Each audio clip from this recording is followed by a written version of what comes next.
Okay, तो आज हम देखेंगे कैम फ्लावर मैकेनिज्म चैप्टर 3।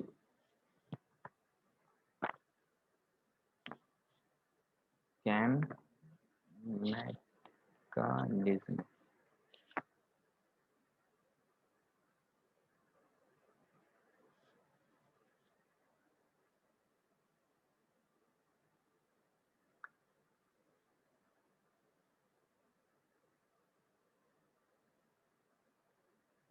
ये मैकेनिज्म में 3 एलिमेंट होते हैं। सबसे पहले तो ये कैम फ्लावर जो मैकेनिज्म होता है, ये हमारा हाइयर पेयर होता है। तो हाइयर पेयर का मतलब होता है जिसमें पॉइंट कांटेक्ट होता है। एक होता है सरफेस कांटेक्ट मैकेनिज्म, जहाँ पे दो एलिमेंट आपस में किस नेचर से कांटेक्ट होता है, उसके according higher pair and lower pair से हम लोग मैकेनिज्म को क्लासिफाइड करते हैं। तो हाइयर पेयर का मतलब होता है जहाँ पे दो लिंक आपस में एक दूसरे से पॉइंट कांटेक्ट या लाइन कांटेक्ट रहता है, उसको बोलते हैं हम हाइयर पेयर। तो हाइयर पेयर मतलब मीन्स पॉइंट कांटेक्ट या लाइन कांटेक्ट। इस पेयर में 3 एलिमेंट होता है बेसिकली। एक एलिमेंट जिसको बोलते हैं हम लोग है कैम। ओके, कैम एक मैकेनिज्म, एक कैम मैकेनिज्म का एक नाम है, पार्ट है कैम। ओके, जो ड्राइवर मैकेनिज्म होता है, तो ड्राइवर मतलब चलाने वाला, तो ड्राइवर हो गया कैम। तो इस पूरे कैम मैकेनिज्म में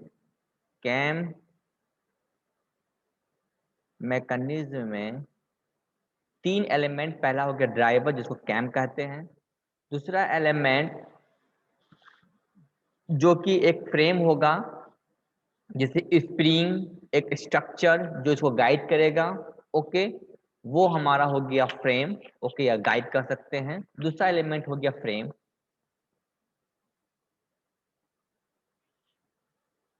और तीसरा एलिमेंट हो गया फ्लोवर। फ्लोवर मतलब ड्राइव वेन में जिसको चलाया गया है। तो कैम यहाँ पे जो पिक्चर दिखाई गया है, एक कैम फ्लोवर का मैकेनिज्म है। एक कैम का देखो शेप कैसा है। ओके, कभी भी ये सर्कल नहीं होगा। ओके, कैम में जब भी होगा हमारा सेंटर इससे अबाउट इसका रोटेशन नहीं होगा। अगर सेंटर के अबाउट रोटेशन होगा, सेंटर के अबाउट, तो इसके ऊपर कुछ भी रखा जाएगा तो इसके उसका मूवमेंट नहीं होगा। तो मूवमेंट कब होगा? जब ये जो पार्ट है, ये जो एलिमेंट है, इसका रोटेशन इसके सेंटर ऑफ ग्रेविटी के अबाउट ना हो। तो जब इस चीज का एलिमेंट का रोटेशन सेंटर ऑफ ग्रेविटी से कुछ डिस्टेंस की दूरी पर हो, जैसे यहाँ के इसकी दूरी पर हो, तो इसमें क्या होगा कि ये चीज में फ्लोवर में मूवमेंट हो सकता है, वेलोसिटी ऊपर नीचे कर सकता है। ये हो गया फ्लोवर। तो फ्लोवर ये हो गया, ये हो गया कैम। तो इसका रोटेशन एंगुलर वेलोसिटी रोटेशन होगा, और इसका मूवमेंट होगा अप एंड डाउन, मतलब सिंपल हार्मोनिक मोशन की तरफ ऊपर नीचे कर सकता है। इसके अलावा देखो यहाँ पे गाइड है, एक फ्रेम है। ओके, इसको गाइड भी बोल सकते हैं हम लोग हैं, गाइड है जिसके रिस्पेक्ट में ये फ्लोवर जो होता है वो मूवमेंट करेगा। और ये फ्लोवर इस कैम के साथ जो पॉइंट कांटेक्ट है, पॉइंट कांटेक्ट जो कि यहाँ पे पॉइंट कांटेक्ट है, ये जो पॉइंट कांटेक्ट है, तो ये पॉइंट कांटेक्ट को बनाए रखने के लिए हम एक स्प्रिंग फोर्स यहाँ पे दिया हुआ है। तो एक यहाँ पे स्प्रिंग दिया जाएगा जो कि इसके ऊपर फोर्स लगा के इसके कांटेक्ट में रखेगा। तो जब भी ये कैम एंटी क्लॉकवाइज घूमेगा तो इसका ये जो पार्ट है ये उसको ऊपर धक्का मारेगा, ये ऊपर जाएगा। तो स्प्रिंग क्या करेगा, ये नीचे की तरफ फोर्स लगाएगा। ओके, तो ये सब इंजीनियरिंग मैकेनिक्स या फिजिक्स में पढ़े होंगे हम लोग कि different types of free body diagram. तो ये नीचे की तरफ फोर्स लगाएगा ताकि इसके बीच में कॉन्टैक्ट ये बनाए रख सके। तो ये था मेरा एक बेसिक हमारा कैम फ्लावर। कैम फ्लावर का एक खूबी और है,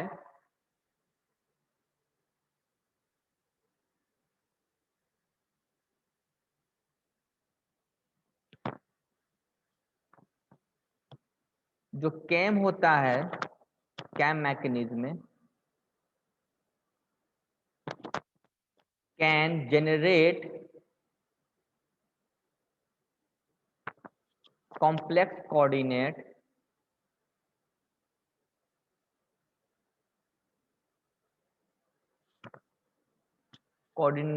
movement, तो cam mechanism complex coordinate movement पैदा कर सकता है। ओके, तो इसका मतलब ये हो गया, क्योंकि ये जो इसका जो मूवमेंट है, जैसे कैम का फ्लोवर का जो मूवमेंट हुआ, वो कॉम्प्लेक्स कोऑर्डिनेट पैदा कर सकता है। अब कॉम्प्लेक्स का मतलब हो गया थोड़ा सा बहुत परेशानी टाइप का कोऑर्डिनेट। मतलब एक सिंपल मोशन हुआ, सिंपल मोशन जैसे कि सिंपल मोशन हार्मोनिक मोशन मान सकते हैं, ऊपर यहाँ से गया ऑब्जेक्ट वापस आ गया। ओके, ये हो गया सिंपल हार्मोनिक। लेकिन कॉम्प्लेक्स का मतलब हो गया कि यहाँ से गया, इसका मोशन यहाँ पे कम हो गया, फिर बेसी हो गया, फिर कम हो गया, फिर बेसी हो गया, इस तरह का सिस्टम को वो दिखाता हो। तो जहाँ पे मोशन लिनियर हो, एसएचएम भी हो सकता है। ओके, थोड़ा सा कॉम्प्लेक्स टाइप का मूवमेंट में पैदा कर सकता है, वो फ्लोवर मैकेनिज्म से हम तैयार कर सकते हैं। और जब ये कॉम्प्लेक्स कोऑर्डिनेट मूवमेंट तैयार कर सकते हैं, तो कैम और मैकेनिज्म, जो कैम मैकेनिज्म होता है, बहुत ही कॉम्पैक्ट और इजी टू डिजाइन होता है। तो very compact and easy to design. तो डिजाइन इसका बहुत ही आसान सिंपल डिजाइन होता है और बहुत ही छोटा फॉर्म में होता है, लेकिन इससे हम लोग कॉम्प्लेक्स कोऑर्डिनेट का मूवमेंट मतलब मोशन, हम थोड़ा कॉम्प्लेक्स मोशन इससे हम लोग निकाल सकते हैं। अब कितनी तरह का इसका पार्ट होता है, क्लासिफिकेशन, जो बेसिक इंपॉर्टेंट जो क्लासिफिकेशन है, जरा उसको हम देखेंगे। सबसे पहला जो क्लासिफिकेशन है, ऑफ कैम मैकेनिज्म,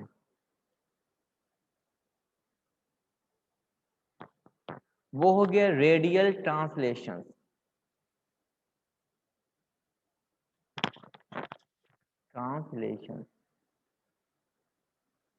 अब रेडियल ट्रांसलेशन का मतलब हो गया जिसमें flower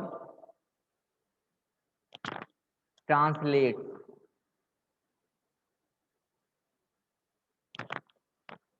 along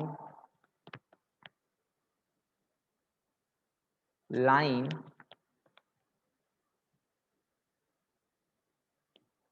passing through the axis of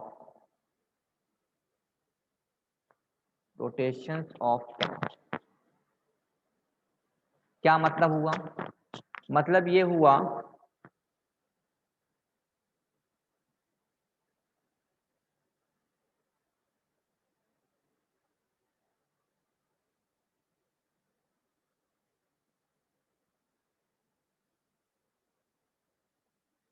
मतलब ये हुआ कि फ्लोवर का जो ट्रांसलेशन होगा, ट्रांसलेट मतलब मूवमेंट, फ्लोवर का जो मूवमेंट होगा ऊपर नीचे, वो along the line the passing through the axis of rotation of the cam. तो कैम का रोटेशन अगर इस डायरेक्शन पे एंगुलर वेलोसिटी ओमेगा, तो इसका जो एक्सिस है और इसका मूवमेंट का जो डिस्प्लेसमेंट हुआ, वो एक लाइन से पास करेगा।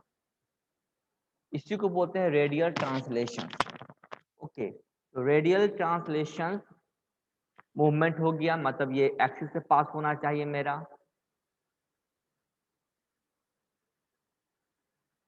दूसरा टाइप का जो एग्जांपल है, वो हो सकता है ऑक्सिलेटरी फ्लोवर, या कह सकते हैं, पहले हम ऑफसेट देख लेते हैं। ऑफसेट, ऑफसेट कैम मैकेनिज्म देख लेते हैं।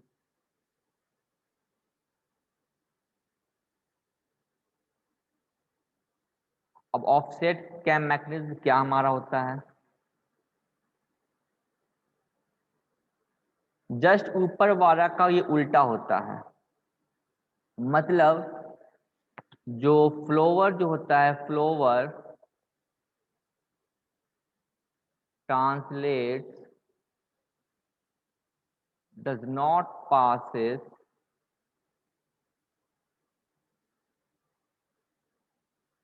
through the axis of rotations of cam. अब जैसे हम कोई कैम बना देते हैं, ये कैम हो गया जिसका रोटेशंस है एंगुलर वेलोसिटी, और ये हम बना लेते हैं फ्लोवर।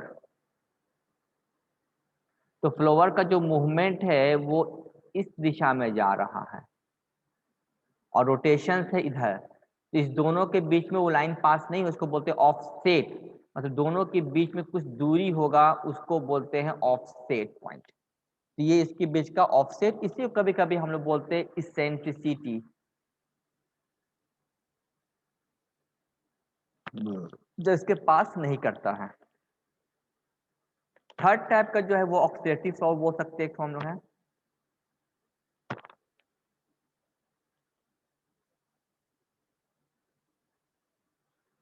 ऑक्सीडेटिव फ्लोवर का मतलब हो गया कि ऑक्सीलेट, मतलब कि जो फ्लोवर होता है वो ऑक्सीलेट करेगा। ऑक्सीलेट के देखो यहाँ पे इसमें इस वाले में मोशंस ऑफ फ्लोवर कैसा है, motions of follower to and fro है। तो मोशंस का जो फ्लोवर है ऑफ फ्लोवर इस टू एंड फ्लो है, मतलब लीनियर सिंपल हार्मोनिक मोशन है, लेकिन लीनियर है, मतलब ऊपर नीचे करेगा। No angular displacement, no angular displacement, इसमें कोई एंगल का डिस्प्लेसमेंट नहीं बना रहा है। लेकिन ऑक्सीलेटरी फ्लोवर में एंगुलर डिस्प्लेसमेंट होगा। कैसे होगा, ये मान लेते हैं ये कैम हो गया, कैम कभी सेंटर के अबाउट नहीं घूमेगा, अपना एक नया सेंटर के अबाउट घूमेगा, और ये हम बना दिए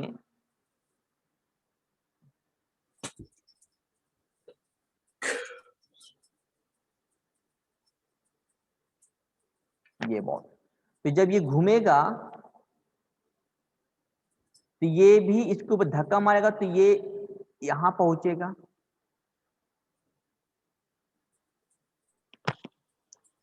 जब ये फिर ये धक के नीचे आएगा तो फिर ये नीचे भी आ सकता है।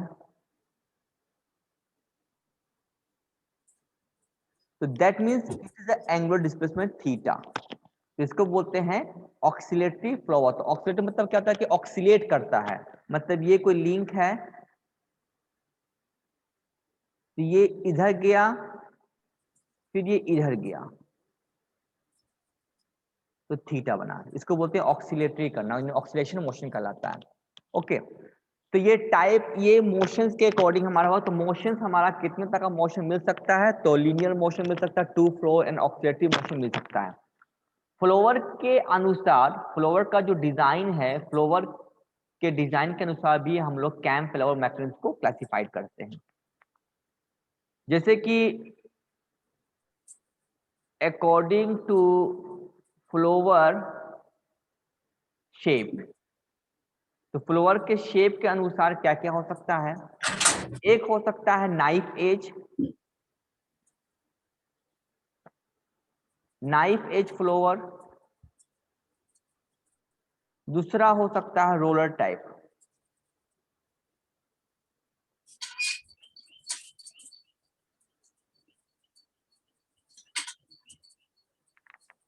अब नाइफ एज का एग्जांपल क्या है, नाइफ एज का एग्जांपल ये दिखाए थे ऊपर में, ये नाइफ एज का एग्जांपल हुआ। देखो ये नाइफ एज हुआ, तो नाइफ एज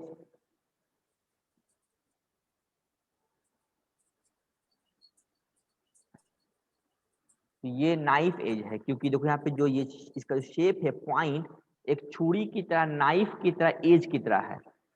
ओके, तो ये हमारा नाइफ एज हो गया। तो इसका पूरा नाम क्या हो सकता है, तो फ्लोर के अकॉर्डिंग ये नाइफ एज हो गया, और प्लस कैम ऑफ फ्लोवर के मोशंस के अनुसार ये हमारा कहला जाएगा तुमको रेडियल ट्रांसलेशन। ये कहलाएगा knife edge radial translation cam mechanism. Knife edge मतलब कैम फ्लोवर नाइफ एज है, और मोशंस इसका हो गया रेडियल ट्रांसलेशन। तो ये हो गया knife edge radial translation cam mechanism में।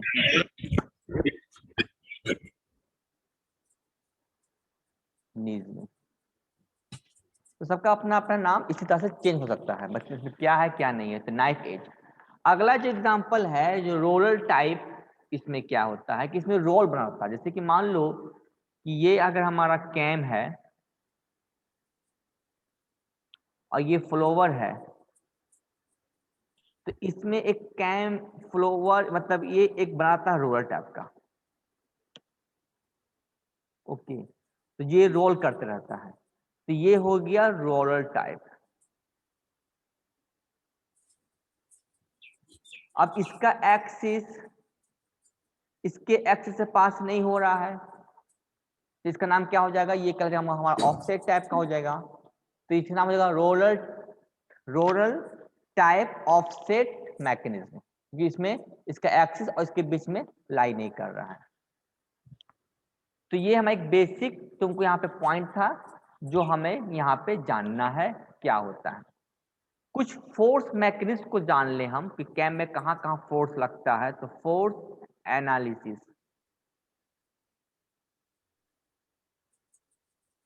इन कैम मैकेनिज्म।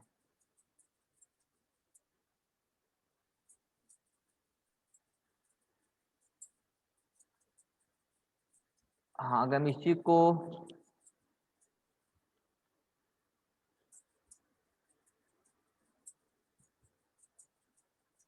फोर्स एनालिसिस देख लेते हैं।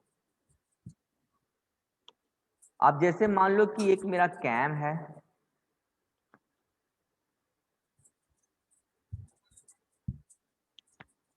और इसके ऊपर रोलर, एग्जांपल से हिसाब से लगा दी रोलर।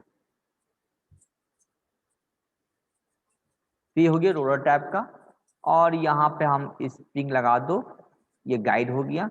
ओके,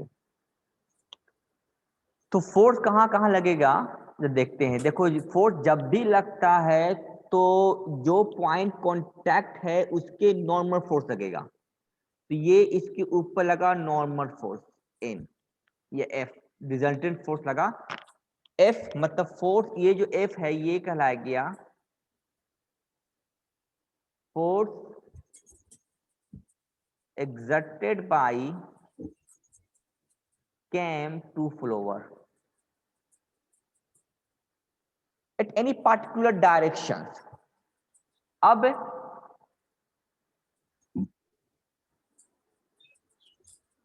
मूवमेंट क्या है इसका, अब इसका दो ठो निकलेगा कंपोनेंट। एक कंपोनेंट निकलेगा दिस डायरेक्शन और एक कंपोनेंट निकलेगा दिस डायरेक्शन। तो क्योंकि फ्लोवर का मूवमेंट इस दिशा में हो रहा है, तो फ्लोवर का मूवमेंट इस दिशा में हो रहा है, तो इसके दिशा में और फोर्स जो रिजल्ट जो टोटल जो फोर्स लग रहा है उसके बीच के एंगल को हम लोग प्रेशर एंगल बोलते हैं। उसको हम आगे जाके हमें और एक्सप्लेन करेंगे। फिलहाल ये अल्फा एंगल रिप्रेजेंट किए। ये अल्फा एंगल मतलब क्या हो गया कि जो फ्लोवर का मूवमेंट है और फोर्स के बीच के दिशा को बोलते हैं अल्फा एंगल। तो ये इसका रिजल्ट क्या निकल जाएगा, इसका रिजल्ट निकल जाएगा एफ साइन अल्फा, और ये निकल जाएगा, ये जो वर्टिकल है ये एफ कॉस अल्फा। तो ये दो कंपोनेंट फोर्स निकल गया। ये जो एफ कॉस अल्फा है इसको बोलते हैं लिफ्टिंग फोर्स।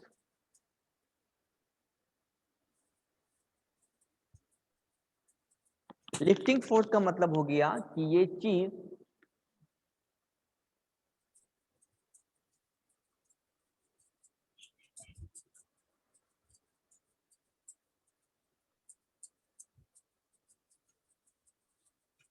लिफ्टिंग फोर्स का मतलब हो गया कि ये फोर्स ऊपर की तरफ लगेगा तो ये कैम और फ्लोवर को लिफ्ट करेगा, मतलब कि फ्लोवर जो होगा लिफ्ट होगा, मूवमेंट करेगा। ओके, तो एफ कोस अल्फा के मैग्नीट्यूड से इसमें ऊपर की तरफ ट्रांसलेशन होगा। दूसरा जो फोर्स है एफ साइन अल्फा, ये जो फोर्स है वो इधर लग रहा है। तो इधर लगने मतलब इधर तो कोई मूवमेंट होगा नहीं, क्योंकि यहाँ पे गाइड लगा हुआ है। गाइड का मतलब हो गया, देखो ये गाइड है तो ये गाइड लगने की वजह से क्या होगा, इसका इधर मूवमेंट नहीं होना है, इधर कोई मूवमेंट नहीं होगा, जो मूवमेंट होगा ऊपर से नीचे होगा। तो गाइड लगने की वजह से इधर कोई मूवमेंट नहीं होगा, तो एफ साइन अल्फा क्या करेगा कि एफ साइन अल्फा ये जो बियरिंग है इसके ऊपर चोट पहुंचाएगा। तो ये हमारा हो जाएगा थ्रस्ट, THRUST, थ्रस्ट दी बियरिंग। तो बियरिंग के ऊपर जो फोर्स लगा वो एफ साइन अल्फा लगा। तो ये दो फोर्स का एनालिसिस कर दिए कि कैसे कैसे इसके ऊपर फोर्स लगा। कोई पूछेगा कि बताओ कि फोर्स एक्सर्टेड बाय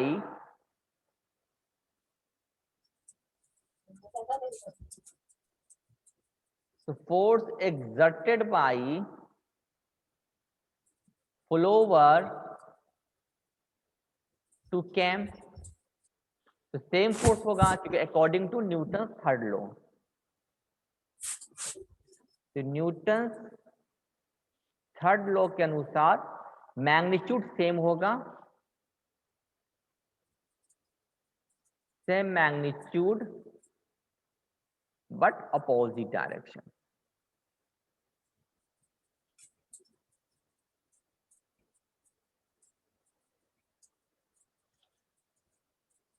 अगला टॉपिक हम देखेंगे कैम मैकेनिज्म नोमेनक्लेचर्स।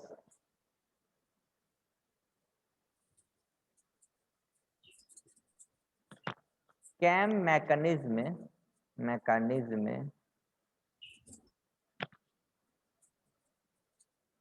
नोमेनक्लेचर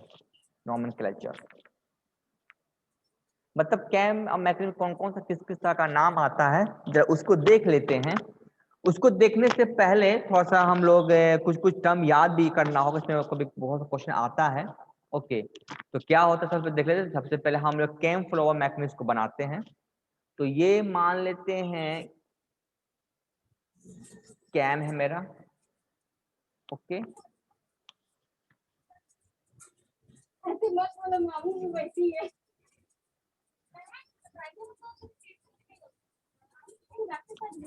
और ये मेरा हो गया रोलर टाइप का।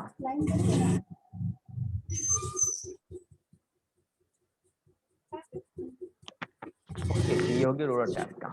रोलर का मूवमेंट ऊपर नीचे। सबसे पहला इसका कौन कौन सा पॉइंट होता है, इसमें दो मेन तो पार्ट होता है, एक ड्राइवर एक ड्राइवन। ओके, तो कैम हो गया ड्राइवर, फ्लोवर हो गया ड्राइवन। इसके अलावा कुछ डिजाइन पर पॉइंट व्यू से डिस्कस करेंगे। एक होता है बेस साइकिल। तो बेस सर्कल का क्या मतलब होता है, डिफिनेशन, स्मॉलेस्ट सर्कल, जो मेन पॉइंट है ये है smallest circle and cam profile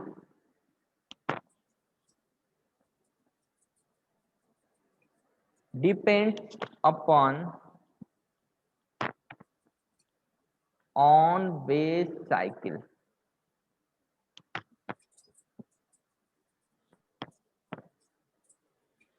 तो ये हो गया पॉइंट। अब ये मान लेते हैं कि ये इसका एक ये ऐसा शाफ्ट है, कैम का शाफ्ट, जिसके अबाउट कैम रोटेशंस करेगा। तो कैम का रोटेशन इसी के अबाउट घूमेगा, जिसको बोलते हैं कैम शाफ्ट।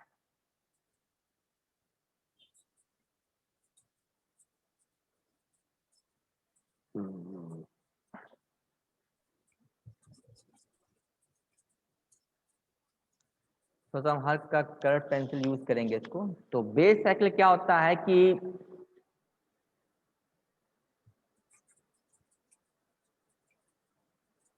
ये हो गया बेस साइकिल। तो ये स्मॉलेस्ट साइकिल है, सबसे छोटा साइकिल है।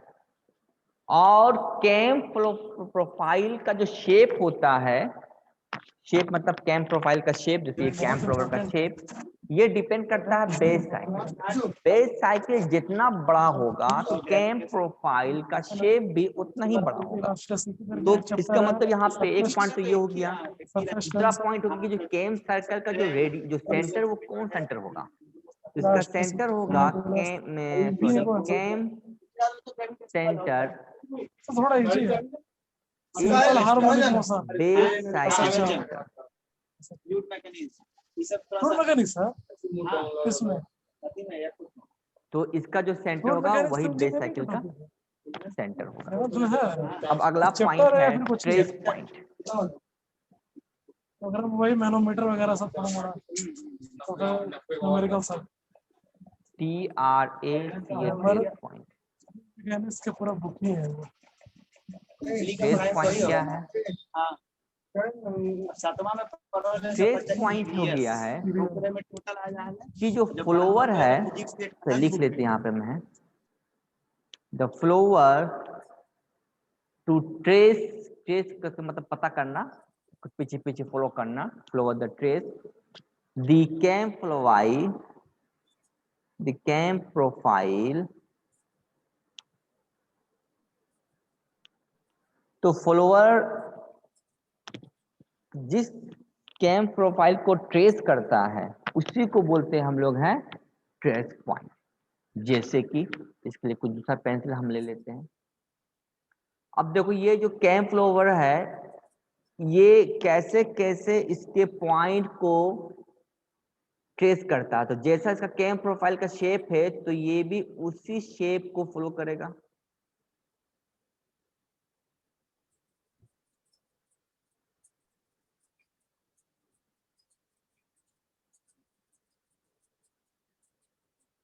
जैसा कैम का वैसा ही होगा।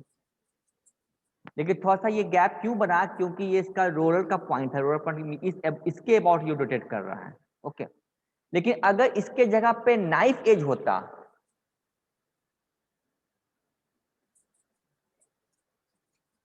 तब ट्रेस पॉइंट क्या बनता? तब ये इसके साथ टच में है तो ये इसके साथ ही घूम रहा है, तो जो टचिंग पॉइंट है ये इसके साथ घूम रहा है, तब इसका ट्रेस पॉइंट वही होगा जो कि कैम प्रोफाइल का शेप था। तो शेप हमारे साथ सेम होता है, तो ट्रेस का शेप तैयार होता है वो सेम होता है जो कैम प्रोफाइल का होता है। लेकिन रोलर वाले केस में थोड़ा सा शेप साइज बढ़ जाता है। ओके, थोड़ा सा साइज बढ़ जाता है। तो इसका सेकंड पॉइंट है कि it is not necessary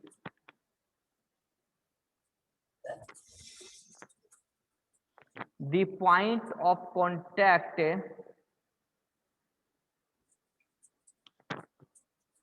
for all positions। क्योंकि इसके जो टच में रहेगा, क्योंकि इसका जो प्रोफाइल है वो कौन बताइए, जो टचिंग पॉइंट है यही तो बता रहा है कि किस किस रास्ता से जाएंगे। जहां जहां ऊंचाव मिलेगा वहां वहां ऊपर की तरफ जाएगा, जहां पे अलग शेप होगा वहां पे इसका अलग होगा।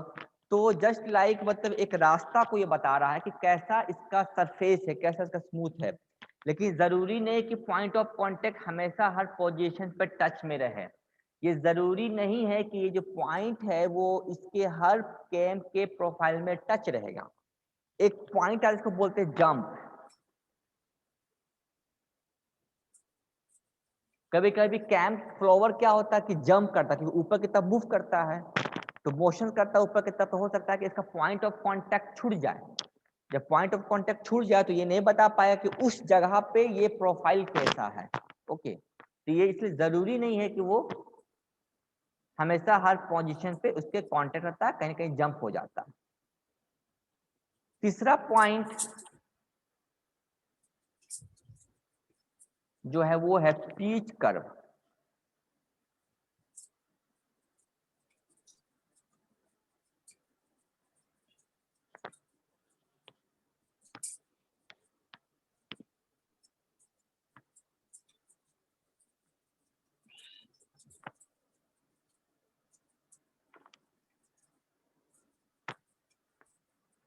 अब पीच कर्व क्या है कि इफ कैम इज फिक्स्ड, हम एक इन्वर्सन कर रहे हैं इसके ऊपर में ना, a cam is fixed and rotate the flower,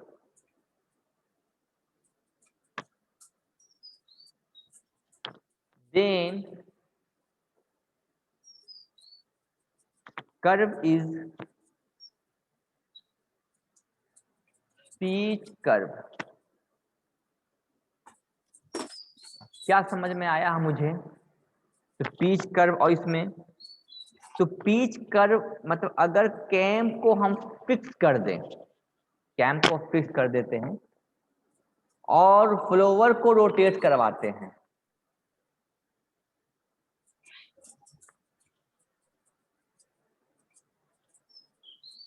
इसके ऊपर जाते हैं ये चीज। अब क्या करते हैं कि हम लोग कैम को फिक्स कर दिए,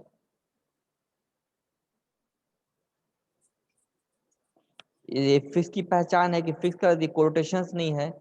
और फ्लोवर को क्या करते हैं, इसके चारों तरफ घुमाते हैं, इसके चारों तरफ हम लोग इसको घुमाते हैं हम लोग हैं, तब जो शेप तैयार होता है मेरा है, उसी को बोलते हैं पीच कर्व। तो ये पीच कर्व और ट्रेस जो कर्व हुआ वो सेम हो जाता है, लेकिन ट्रेस पॉइंट में जंपिंग होता है। जंपिंग का मतलब है कि जंप कर सकता है, तो हर पोजीशन सेम नहीं होता है। लेकिन इस वाले में क्या है कि इसमें जंप नहीं होगा, क्योंकि कैम में कोई रोटेशन नहीं हो रहा है, सिर्फ फ्लोवर को चारों तरफ घुमाएंगे हम लोग। कैसे? जैसे मान लो कि ये अगर इसको थोड़ा नीचे में इस चीज को बनाएंगे ताकि समझ में आ जाए कि ये किस पॉइंट के लिए डिस्कस किया जा रहा है।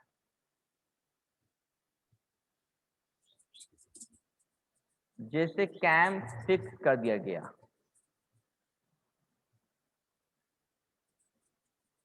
और इसके ऊपर नाइफ एज रख दिए, तो सेकेंड केस में क्या होगा कि ये जो कैम है ये फिक्स का फिक्स ही पार्ट रहेगा,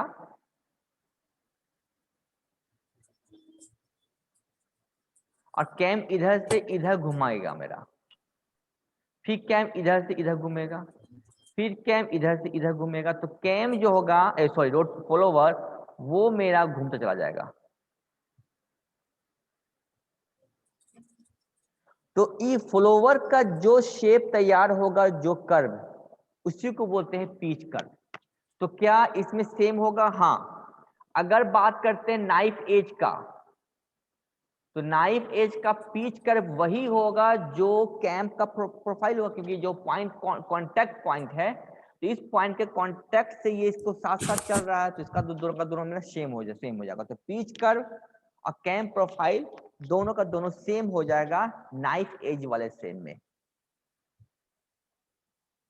तो नाइफ एज के टाइप्स में pitch curve and cam profile are identical. ठीक है, तो इस ऑब्जेक्टिव के पॉइंट के लिए थोड़ा सा याद कर लेना है। अब आते हैं प्रेशर एंगल, चौथा point,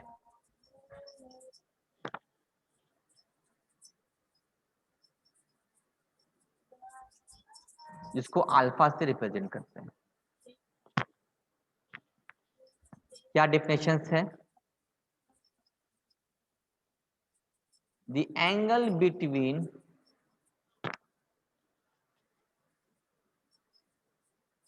the directions of flower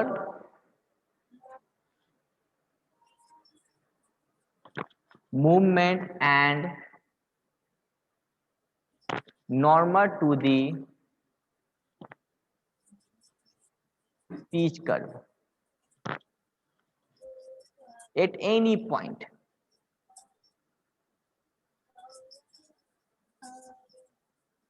इसके लिए तस्वीर,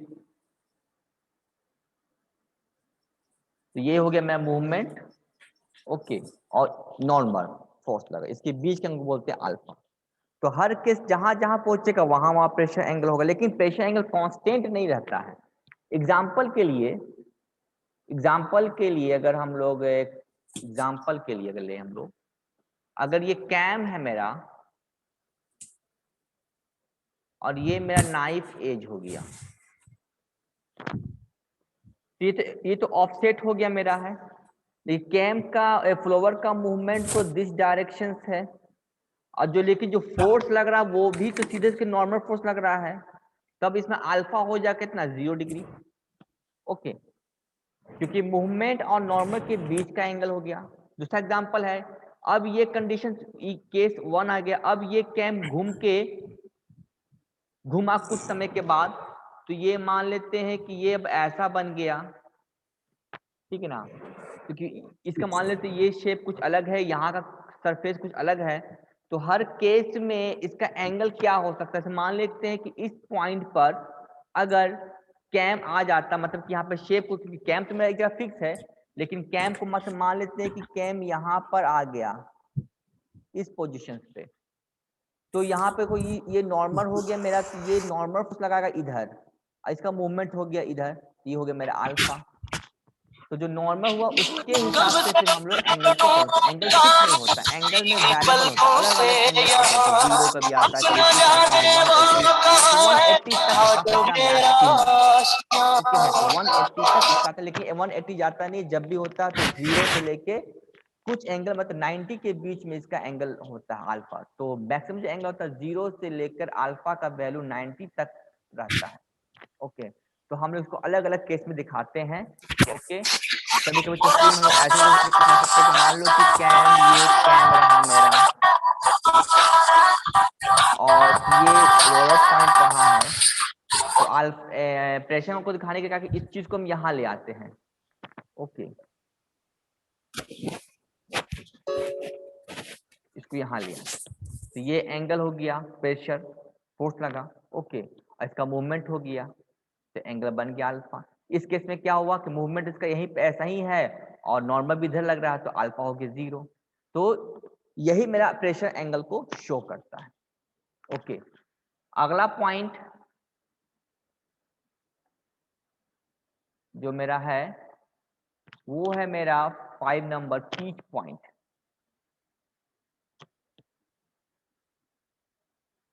ये होता पॉइंट